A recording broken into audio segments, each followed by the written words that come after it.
You know, the first thing you need to understand is that I never expected the sound of gushing water to become the loudest declaration of war my neighborhood had ever seen. But the moment I flipped that switch and my old well pump thumped to life, a deep, rhythmic heartbeat from beneath the earth, I had no idea that across the street, Brenda was already sprinting toward her porch like she'd just spotted a Soviet invasion force. I hadn't even filled a single glass before she was screaming from the edge of her driveway that I was stealing community assets. And the sheer insanity of it hit me like a bucket of ice water because my mind was trying to process how in the world a grown woman could believe a well that had sat on my property since 1985, long before this subdivision was even a sketch on a napkin, somehow belonged to her homeowners association. But Brenda was already marching down my gravel path, clipboard in one hand, phone in the other, recording vertically, of course, yelling that she was going to shut me down, and I could feel this weird mixture of humor and stress boiling in my chest, because if this woman wanted a fight, she had just kicked off the opening bell in spectacular fashion, and I knew right then and there that this wasn't going to be one of those petty neighbor squabbles that fades away with the seasons. No, this was going to be a full-scale aquatic war, and Brenda had appointed herself the five-star general. I tried to explain it calmly at first, leaning on my shovel, telling her, "Brenda, this is a private well drilled by the original homestead owner. It's deeded, it's permitted." But she rolled her eyes so dramatically that if sarcasm generated electricity, she could have powered the entire block for a month. She declared, with zero hint of irony, that the new HOA rules stated all water resources within the perimeter belonged to the association, so I needed to shut it off immediately and connect exclusively to city water like everyone else because equity is essential for the greater good, which she said without a drop of shame, even though everyone knew she had secretly installed an unapproved fountain in her backyard that sprayed water 10 feet into the air for her prize-winning hydrangeas. Logic wasn't welcome here, only Brenda logic, and in her world, nonsense is law. I made the mistake of laughing. It just slipped out, and that only fueled her wrath because she stepped even closer, pointing at the well cap like it was an unexploded ordnance, and yelled that she had already texted the board. They were issuing emergency citations as we spoke, and if I refused to comply, they would come out with a master lock and chain my well shut. It sounded funny until she added that the HOA president, a guy named Jerry who was essentially her puppet, was already drafting the paperwork, and the look in her eyes told me she wasn't bluffing. She really wanted control of my water, or maybe not even the water, just the power, because Brenda thrived on control like the rest of us thrive on oxygen. I took a deep breath, trying not to lose my temper, but the more she spoke, the more she twisted the narrative. She started waving at passing cars, screaming that I was hoarding resources, creating a water monopoly. And soon a few curious faces peeked from behind curtains as if I was running some illegal cartel from my front lawn. She pulled out her phone and started snapping photos of the pump, the pipes, even the wet grass, demanding I show her my permits immediately. And when I told her she had no authority to request a library card from me, let alone a property deed, she smirked and said the HOA had total jurisdiction over all land, water, air, and community ambience, which made me almost choke trying not to laugh again because community ambience isn't a legal term, it's a delusion. But before I could respond, she dropped the hammer. She shouted that she would get the state involved, claiming I was contaminating the water table with unregulated drilling. And her voice cracked with the thrill of filing complaints, which was the moment I realized this wasn't going to end through calm discussion, because once Brenda gets a crusade in her head, nothing short of a meteor impact could stop her. She turned dramatically and marched away, dialing numbers, probably the police, the FBI, maybe the Space Force, who knows, and every step she took kicked up tiny clouds of dust, like dramatic exit, smoke perfectly choreographed by her own ego, leaving me standing there staring at my well like it had personally insulted her ancestors. The rest of the morning turned into a circus because within an hour, Jerry and another board member named Susan walked over in matching polo shirts, acting like they were federal agents, and they tried to tape a violation notice to my fence except the humidity was high and the tape wouldn't stick, so it kept fluttering to the ground, ruining their tough guy image. But they still glared at me with the intimidation skills of a damp sponge and told me my private well was hereby classified as Common area property, subject to retroactive assessment fees. This meant they wanted to seize it, control it, and charge me for using my own water on my own land. And the absurdity was so ridiculous I almost looked around for a hidden camera crew. But no, this was real life in an HOA where power-hungry neighbors decide your sanity belongs to them. I told them firmly, this well is grandfathered in, check the county records. But they flipped through their binder like it was the constitution of the universe, and Jerry smugly repeated that rules evolve, saying it like a sacred quote from a prophet. So I refused to sign anything and warned them this was trespassing. But they ignored it and left the papers blowing like trash on my driveway.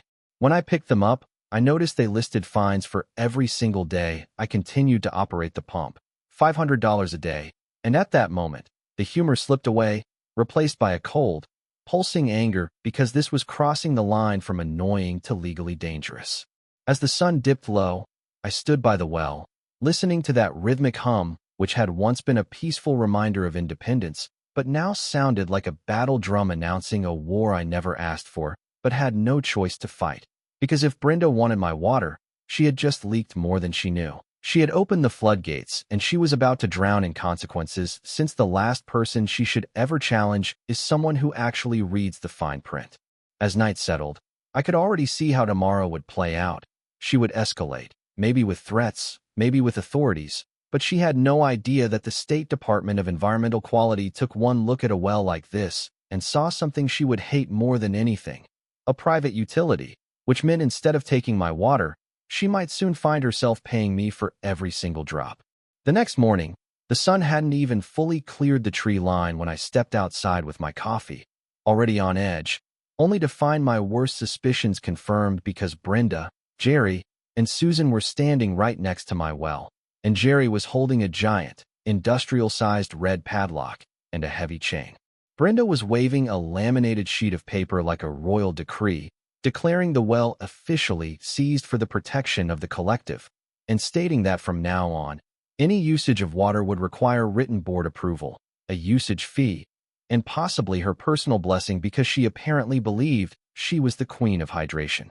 The fact that these people thought they had actual physical authority over my infrastructure made me laugh hard enough that Brenda's face turned a deep shade of tomato fury, and she screamed that laughter is not compliant with enforcement procedures, which is a sentence I don't think has ever been spoken by a sane human being.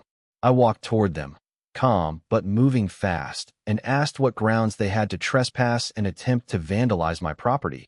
But Brenda tapped her laminated paper and claimed that Rule 41B under Section 6 allowed the HOA to annex critical community resources, causing me to remind her that my deed predated the HOA by 15 years, meaning I was exempt. But she flipped her hair and declared that the HOA superseded archaic agreements because modern communities need modern control. Her voice got higher and sharper, like she was trying to break glass with her confidence. So I pointed out the line at the bottom of her own document that said the rule only applied to new construction. But she shook her head, accusing me of twisting words, and Jerry moved to wrap the chain around the pump head. If you touch that, I said, my voice dropping an octave, I will call the sheriff and file charges for trespassing and attempted theft of a utility, which is a felony in this state. That caught Jerry off guard, his hands freezing on the chain. But Brenda leaned forward, squinting, accusing me of trying to intimidate them with fake laws, claiming she watched enough courtroom dramas to know that water was communal property, like sunshine, which was rich coming from a woman who once tried to ban solar panels because they were too shiny. I didn't argue. I just pulled out my phone and dialed the non-emergency line for the sheriff, putting it on speaker so they could hear the ringtone. And suddenly Jerry and Susan started backing away like raccoons caught in a trash can, but Brenda held her ground, insisting she would stay until law enforcement arrived because she wanted to see me led away in handcuffs for resource hoarding. When the deputy arrived 20 minutes later, he looked exhausted before he even got out of the car, but he listened to both sides, then asked for my property records, which I had ready in a folder.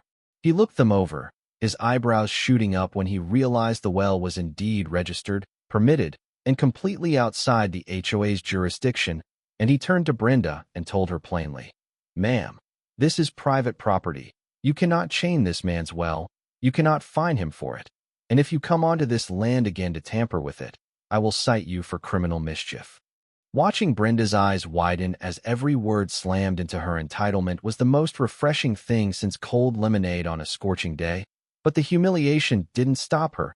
She stomped toward the deputy, insisting he didn't understand the scope of her authority and that her HOA binder contained more power than county law. The deputy simply turned around, walked back to his cruiser, and said, "I'm not debating imaginary laws with you, ma'am," and drove off, leaving her steaming on the sidewalk. She spun toward me, hissing that this wasn't over, that if local law wouldn't help her, she would take it to the state environmental board, claiming I was depleting the aquifer and endangering the community, and she stormed off, typing furiously on her phone, likely drafting an email that was going to ruin her life. That evening, I got the notice. She had actually filed a complaint with the state, claiming unregulated industrial water theft, which was hilarious since I was just watering my lawn. But here is where the plot twists. The state actually cares a lot about independent wells, especially safe ones. When the state engineer saw my file and saw Brenda's complaint, he reached out to me directly, not to find me, but to ask if I would be open to registering my well as a micro-utility. He explained that because my well output was so high and the city pressure in our area was notoriously bad, the state was looking for independent backups, and by registering, I would be formally recognized as a private water provider, completely immune to municipal or HOA interference, and, get this, I could legally sell water rights to my neighbors if I wanted to. Suddenly, her attempt to weaponize the government had accidentally handed me a golden ticket. When the HOA caught wind of the state evaluation, Brenda's panic was audible from inside my house. She started screaming on her front lawn that I was trying to become a water baron and profit off the community, holding an emergency meeting on her porch where she ranted that water should never be sold. Unless, of course, the HOA was the one doing the selling. The funniest moment came when a few neighbors, tired of the low pressure from the city, quietly knocked on my door asking if the rumors were true and if they could hook up to my system if the state approved it. And when Brenda saw them talking to me, she lost her mind, yelling "traitor" across the street like we were in a Shakespearean tragedy. By the end of the day, one thing was crystal clear. The HOA had escalated the fight, but I held the upper hand because now it wasn't just a well, it was a certified utility, and Brenda was staring at the terrifying possibility that she might have to pay me for the very thing she tried to steal. By the next morning, the well wasn't just a pump anymore. It was a monument to defiance, and Brenda had transformed into a surveillance drone, patrolling the edge of my property line with binoculars glued to her face. Every time the pump kicked on, she'd whip out her phone, filming like she was documenting Bigfoot. The HOA board formed a task force, which was really just Jerry and Susan holding clipboards and whispering about underground distribution networks and illegal harvesting. At one point, Brenda actually suggested my well was siphoning from the community lake 2 miles uphill, which physically defies gravity, but physics had no power here. I knew they were getting desperate, and desperate people do stupid things. Sure enough, around noon, I spotted Brenda and the treasurer sneaking into my backyard, trying to stay low behind the hedges, looking for the electrical disconnect to the pump. I stepped out onto the deck with my phone recording and loudly asked, "Can I get you guys some iced tea while you commit a felony?" They froze like deer in headlights, except they were wearing neon yellow HOA safety vests, so they were the most visible ninjas in history. Brenda tried to stammer that they were conducting a health and safety inspection, but the treasurer was sweating so hard, he looked like he was melting. I didn't argue. I just flipped the switch on my new security system. Bright floodlights flashed, even though it was day, and a pre-recorded voice boomed from the external speakers. "Warning. Restricted area. Authorities have been notified." Brenda screamed, tripped over her own feet, and landed square in my prize-winning petunias, while the treasurer sprinted away like he was trying to beat a land speed record. Brenda stayed down for a second, then stood up yelling that I had created a hostile environment, and she would sue me for her emotional distress and her dry cleaning bill. I told her the cameras caught the trespassing and the attempted sabotage, and she limped away, glaring at me with a level of hatred usually reserved for rival warlords. But the real escalation happened that night. My phone buzzed with a motion alert at 2 a.m. I checked the feed and saw 4 figures near the well, carrying bolt cutters, and what looked like a crowbar. It was Brenda's enforcement committee. I didn't yell this time. I spoke through the camera's two-way audio, my voice projecting right next to them in the dark. Smile. You're on camera, and the sheriff is already on his way. They scattered like cockroaches when the lights turn on, dropping the tools, running in 4 different directions. I heard Brenda from the bushes whispering, "Abort. Retreat," like she was commanding a Navy SEAL team instead of 4 middle-aged people in cardigans. 5 seconds later, the flashing lights of a patrol car lit up the street. The deputy had been patrolling nearby because of the previous calls. He caught Jerry trying to climb a fence and Brenda hiding behind a mailbox. He wrote them up for criminal trespass and attempted vandalism, informing Brenda that one more step onto my property would result in immediate arrest. She tried to argue that the HOA charter gave her immunity, and the deputy literally laughed in her face, telling her, "Immunity is for diplomats, ma'am, not for people who try to smash water pumps in the middle of the night." She walked back to her house, looking small, but I could see the rage still burning. She shouted back at me, "I will take this to the Supreme Court. I will not let a dictator win." The next week was tense. Brenda launched a PR campaign, stapling flyers to every tree in the neighborhood claiming I was building a water cartel and that I planned to shut off everyone's showers if they didn't pay me tribute. It was unhinged, but some people were listening. Then came the day of the state utility hearing. It felt like a showdown at the OK Corral, except it was a sterile conference room in the county building. Brenda brought the entire board, carrying binders thick enough to stop a bullet, wearing her power blazer with shoulder pads that could take out an eye. I walked in with a single manila folder containing my deed, the state registration, and the video files of their trespassing. The state compliance officer, a no-nonsense woman named Dr. Eris, started the meeting by confirming that the well met all safety standards and produced water purity levels higher than the city supply. Brenda shot to her feet before Dr. Eris could finish, screaming that the officer had been bribed, that the HOA Constitution was the supreme law of the land, and that private wells were communist. The room went dead silent. Dr. Eris stared at her over her glasses and explained, slowly, that HOA rules are contract law, not federal law, and they cannot override pre-existing property rights or state utility regulations. Brenda began flipping through her binder, pointing to random paragraphs about aesthetic uniformity and yelling that my water didn't match the flavor profile of the neighborhood. Then, Dr. Eris played the video. The footage of Brenda sneaking through the bushes, the footage of the bolt cutters, the footage of her screaming at the deputy. Dr. Eris paused the video on a frame of Brenda holding a crowbar. "Mrs. Higgins," she said, "this is evidence of attempted destruction of critical utility infrastructure.